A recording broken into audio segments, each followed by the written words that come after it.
Småge Aursland, and I'm a communication consultant at SINTEF Manufacturing. Currently, I'm also studying at the Norwegian University of Science and Technology, where I'm writing my master thesis about science communication. Previously, I also have experience from marketing, from BI Business School, and also University of Technology, where I specialize within marketing in the field of innovation and entrepreneurship. So the reason why I chose the Master of Science in Media, Communication and Information Technology is due to the fact that I've always been very interested in both science and technology, and at the same time also interested in media and consumer psychology.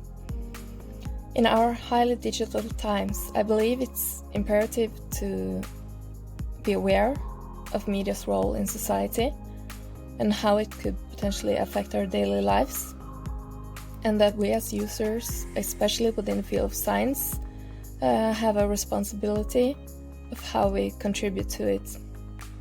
The goal should not only be to disseminate our work, but also to inspire, educate, and potentially motivate future scientists. So I'm quite new to the BIMprove project.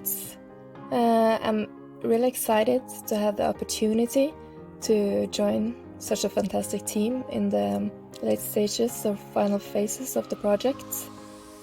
My contributions will be towards marketing and communication, and also help disseminate the project towards the Norwegian market.